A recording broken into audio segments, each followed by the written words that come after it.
So we are chatting with Fabian today. Fabian, will you let us know your position, your title? You're kind of like the Kim Jong-un of Sun City Music Festival and SMG events. Will you make that clear for those of us that aren't aware? Well, I am the marketing director of SMG events. We co-produce Sun City Music Festival with this 100%. I do creative content, social media, all the cool stuff. I am blessed. You're doing everything. Yeah, I mean, it's a teamwork, but I do have a lot on my plate that I am glad, that I'm trusted with that position, and we try to do our best. Yeah, of course. You are busy, so I'm grateful to chat with you today. I wanted to run down your top 3 highlights of the 2017 Sun City Music Festival. Let's just jump right in. I mean, you've definitely built quite a bit of momentum. I saw articles on Billboard, Rolling Stone. The festival is getting quite a bit of attention. Yeah, it's been a good 7 years, Yeah, so this would be the 7th festival that we've seen here in El Paso, correct? Correct. Okay, let's start with the number 3, highlight of this year. What would you say, in your eyes, in your experience, was the 3rd biggest highlight of the 2017 Sun City Music Festival? Number 3, I would say that would be having Chami play the festival for the first time. It was the first time playing the festival, but also in El Paso and the whole region. Ever since he had like a really, really quick rise with DJ Snake.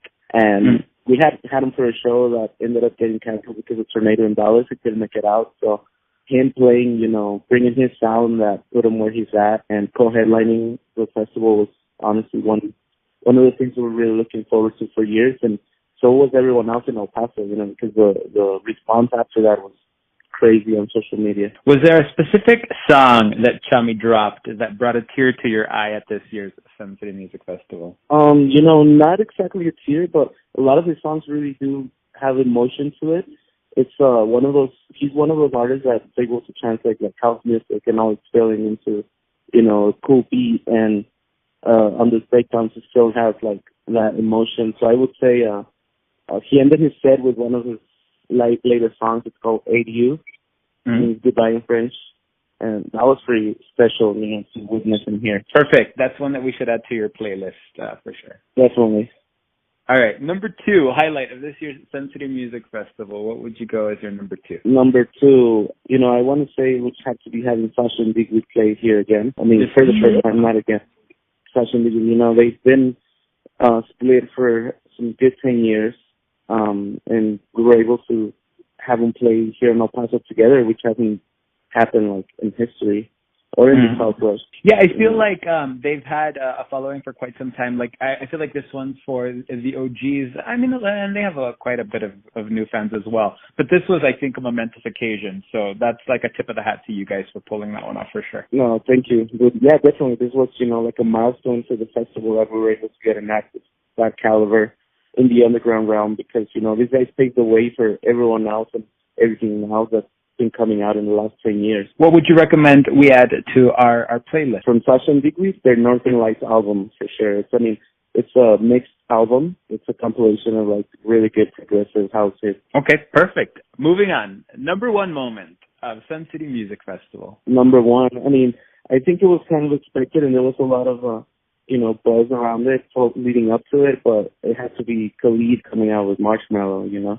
They closed down the stage, and Khalid's had like a huge, huge year. So it was good for him to, come out with Marshmello in his hometown and be praised by his local fans that have put him where he's at. Khalid had he has great music, but I think a big factor in his career right now has been the fact that all of El Paso has been behind him. Everyone's been pushing, and he reciprocates that love back. He mentioned El Paso in his VMA Awards speech. So it was great to have him, come down to our festival and bring a different spectrum of music into this, It's perfect timing too. Like you see him on the Calvin Harris record, and then to jump on Silence with Marshmello. Really, just perfect timing. Was it obnoxious to you? I mean, there was a lot of buzz. Everyone's like $50 Khalid showing up to SCMF. Is this obnoxious to you, or do you like this kind of grassroots gossip? It's a good thing to see, definitely, because people have expectations and they lead up to it, and it adds to the excitement. So it's definitely good to see people talking about it and them expecting artists to come out and do this, which is a great thing, because that just means they have high hopes of the festival now. Yeah. Okay, well, done and done. There are your 3, 2, and 1. I'm going to hold this against you because I thought we were going to talk a little bit about my favorites above and beyond for a second. We're not even going to go there because you only got to pick 3 moments, so I'm upset about it. Really... they just always exceed expectations. They do, man. They make everyone cry. Like at any given point during an above the end you can walk through the crowd and you'll see people with tears in their eyes and just hugging each other, appreciating life. Literally. I mean, they come on and it's me sitting in a corner crying by myself. Yeah. So, I mean, that would have been probably rounding up my top 3. But thank you for sharing that with us. Do you have social media that you want to share for anybody that wants to keep up? Yeah, definitely. It's SMG Events on all Facebook, Twitter, Instagram. It's official SEMF on Twitter and Instagram and Snapchat. And it's Sun City Music Festival on Facebook. Perfect. And then do you have any shows that you want to talk about that have been announced? I saw the Dioro announcement. Yeah, Dioro's in November. We have we're going to be announcing a lot more shows for the rest of the year. Sun City is an opportunity for everyone to take a break from the summer. Everyone's out of town. They do other things, but we're coming back in full force for the fall and winter. We have Yellow Claw coming up in a couple more weeks, and then we have Dioro, and then we're bringing Snell's new tour. He's had all new stage productions called The Shell. That should be really cool. And then we have a triple headliner show to start December with Seven Lions, Straight Tunnel, and Kill the Noise. So that should be fun.